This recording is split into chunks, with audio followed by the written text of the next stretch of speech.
Sharks, मैंने सही रास्ते पे चलने की तो बहुत कोशिश की, लेकिन हमारे पॉटहोल्स इतने ज्यादा हैं रोड्स पे कि मैं वो कर ना सका। मेरी छोड़ो, मेरी गाड़ी इतनी ठोकर खा चुकी है कि वो भी हार मान चुकी है। लेकिन एक सवाल है कि हमारे रास्ते ठीक कब होंगे? ऐसा नहीं है कि इनकी मरम्मत की नहीं जाती, लेकिन फिर भी बार बार टूट जाते हैं। आखिर ऐसा क्यों होता है? मैं बताता हूँ। दरअसल हमारे रोड्स 3 तरीके के हैं। एक होता है बिटुमिन का रोड, कंक्रीट के रोड और पेवर्स के रोड। तीनों में कुछ ना कुछ खामियां हैं। बिटुमिन के रोड हर 2-3 साल में रिपेयर करने पड़ते हैं, बहुत बार दोबारा बनाने पड़ते हैं। कंक्रीट के रोड्स 2 से 3 गुना एक्सपेंसिव होते हैं और पेवर्स बहुत हाई मेंटेनेंस है, और साथ में इनको बनाने में बहुत कार्बन एमिशन होता है जो हमारे एनवायरनमेंट के लिए काफी हानिकारक है। तो ऐसा कोई प्रोडक्ट नहीं है जो सस्टेनेबल हो, सस्ता हो और मेंटेनेंस फ्री भी? अब है ना। हम लेके आए हैं 140 करोड़ देशवासियों के लिए एक ऐसा प्रोडक्ट जो उनके डेली के कम्यूट को आसान बनाएगा। नमस्ते शार्क्स, मेरा नाम है सौरभ।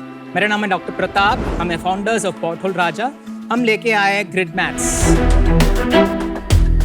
ग्रिड मैट्स एक ऐसा इनोवेटिव प्रोडक्ट है जो 100% रिसाइकल प्लास्टिक वेस्ट से बना है, और इसे यूज करके हम रोड्स, फुटपाथ्स, वेयरहाउस फ्लोरिंग्स बनाते हैं। ग्रिड मैट्स सिर्फ एक सस्टेनेबल ऑल्टरनेटिव ही नहीं, ये मेंटेनेंस फ्री और सबसे इम्पोर्टेंट, ये ट्रेडिशनल रोड्स के मुकाबले कॉस्ट 25% कम हो जाता है। और ये कॉस्ट रिडक्शन हम अचीव करते हैं हमारे यूनिक हनीकॉम्ब डिजाइन से। हनीकॉम्ब यानी मधुमक्खी के छत्तों से इंस्पिरेशन लेके हमने ये बनाया है। जहाँ ट्रेडिशनल रोड्स 400 से 450 mm की थिकनेस के होते हैं, हमारे रोड्स सिर्फ 200 से 250 mm की थिकनेस के ही होते हैं।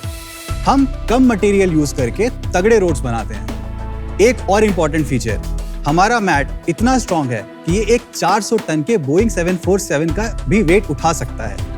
जब हमने हमारा कंपनी स्टार्ट किया था, हमारा फोकस था सिर्फ पॉटहोल फिक्स करने के लिए, लेकिन हमारा जो रियलाइजेशन हुआ, सिर्फ करेक्टिव मेंटेनेंस नहीं होता है, उसका प्रिवेंटिव मेंटेनेंस ही सोल्यूशन है। इसलिए हमने बहुत रिसर्च किया और ग्रिड मैट का एक आविष्कार प्रोजेक्ट्स रोड कंस्ट्रक्शन के लिए किया था। आज हम ग्रिड मैट्स यूज करके पूरी के पूरे रोड के कंस्ट्रक्शन के प्रोजेक्ट्स उठाते हैं। हम ग्रिड मैट्स को पूरी दुनिया तक लेके जाना चाहते हैं और रोड इंफ्रास्ट्रक्चर डेवलपमेंट में एक क्रांति लाना चाहते हैं। शार्क्स, हमारा आस्क है 5 करोड़ फॉर 2% इक्विटी। तो शार्क्स, क्या आप ग्रिड मैट्स के साथ इको फ्रेंडली रास्ते पे चलने के लिए हमारे साथ तैयार हैं? क्यों मांगी 250 करोड़? जितने पॉटहोल्स उतनी वैल्यूएशन। सीरियसली मैं पूछ रहा हूँ, 250 करोड़ की वैल्यूएशन कैसे मांग सकते हो आप? जो मार्केट साइज है और जहां अभी हम करेंटली स्टैंड करते हैं, 100 करोड़ का रेवेन्यू है। पिछले साल हमने करीब 10 करोड़ का रेवेन्यू किया था।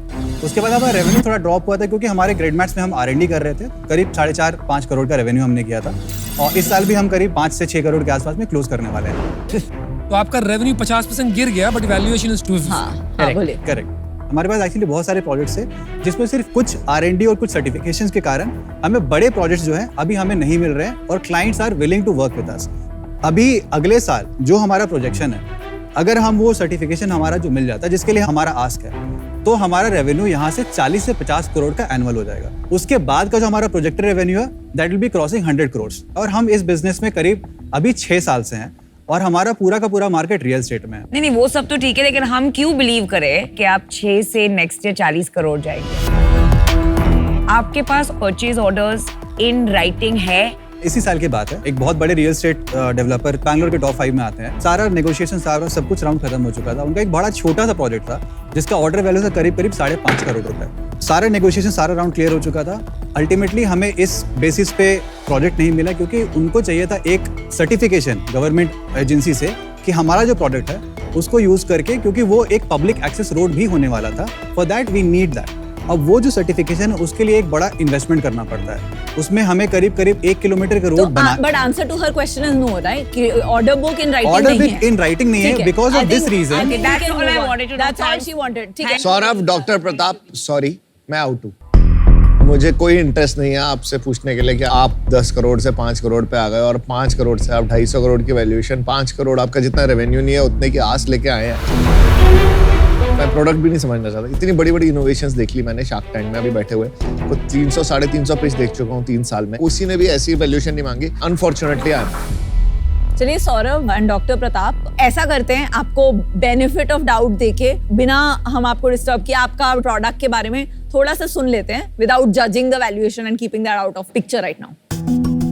मैं आपको डिफरेंशिएटर बताता हूँ कि हम जो ये क्लेम कर रहे हैं कि हमारे रोड्स 25% सस्ते जो हैं वो कैसे बनते हैं। क्योंकि आप स्टील यूज नहीं कर रहे। दो चीजें हैं अनुपम, एक तो आपने बिल्कुल सही कहा, हम स्टील नहीं यूज करते हैं, तो ये हमारे रोड का क्रॉस सेक्शन और ये ट्रेडिशनल रोड का क्रॉस सेक्शन। तो अगर आप ये देखिए यहाँ पर जो लेयर्स हैं इनकी थिकनेस जो है हमारे रोड की थिकनेस है ऑलमोस्ट डबल है। यहाँ पे एक स्टील की रिइंफोर्समेंट है और यहाँ पे एक कॉन्क्रीट का जो लेयर है।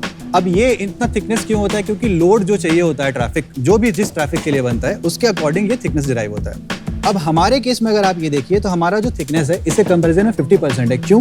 क्योंकि ये हनीकॉम्ब जो डिजाइन है। अब इसकी खासियत क्या है कि अगर इस पे पॉइंट लोड आता है तो ये लोड इक्वली डिस्ट्रीब्यूट हो जाता है अक्रॉस द पैनल, तो हमारे रोड्स खूबसूरत भी दिखते हैं। ये फाइनल व्यू है रोड ये फाइनल व्यू है। यस, हम 80% कार्बन एमिशन का रिडक्शन करते हैं, जो कि इस कंस्ट्रक्शन इंडस्ट्री में बहुत ज्यादा होता है। कि अभी तक हमने 1500 टन का कार्बन एमिशन रिडक्शन किया है, जबकि अभी हम सिर्फ 5 किलोमीटर का ही रोड बनाए हैं। डेवलपर से ये भी इंटरेस्ट है कि देखो हमारा जब कंस्ट्रक्शन होता है वहां पर एक और सबसे बड़ा प्रॉब्लम है, कंस्ट्रक्शन के टाइम पे हम रोड नहीं बना सकते क्योंकि वहां पे हैवी व्हीकल मूवमेंट होती है और फिर वो रोड्स टूट जाते हैं, तो उनके लिए डबल इन्वेस्टमेंट है। लेकिन अगर डिले होता है तो एनी कंस्ट्रक्शन प्रोजेक्ट वहां पे एक बहुत बड़ा लॉस होता है, तो उनको चाहिए temporary access road. And this is going to be India's first rental road platform. We are gonna sell roads online. यहाँ पे एडवांटेज क्या है कि आपको पता है कि आपने सिर्फ एक सप्ताह के लिए, एक हफ्ते के लिए बस रोड चाहिए, आपने इसको लगाया फ्लैट सरफेस पे, आपने अपनी गाड़ी चलाई, आपको जरूरत नहीं है, आप हमें वापस कर सकते हैं। What is the base on which it will hold the temporary road? JCB लगा के उसको बस आपको समतल कर देना है सतह को,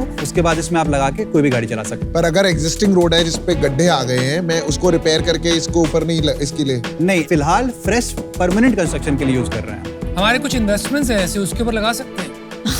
गड्ढे Good one. You are no longer pothole raja. Pothole Raja still exists for all the public roads. हमारा focus है, जब initially when we started, pothole fixing was a volunteering and citizen engagement and CSR for employee engagement. तो आप company से या enterprises से पैसे लेते हो और पॉटहोल्स फिक्स करवाते हो। कौन सी सिटीज में? Across 30 cities, 35,000 potholes we have filled. Annual revenue इसका कितना है? लास्ट ईयर हमने किया था उसमें 4.5 करोड़ के आसपास। दिस ईयर कितना करोगे? Around 2.5 crores. सॉरी यार, 4.5 करोड़ एंड 5 करोड़ अलग अलग है। 4.5 करोड़ का जो हमारा रेवेन्यू रहा है उसमें 2 करोड़ का जो रेवेन्यू है वो हमारा CSR से है और 2 करोड़ का रेवेन्यू जो है Grid वो ग्रिड Max मैक्स है। अच्छा, तो सब मिला के है ये। सब मिला के जी।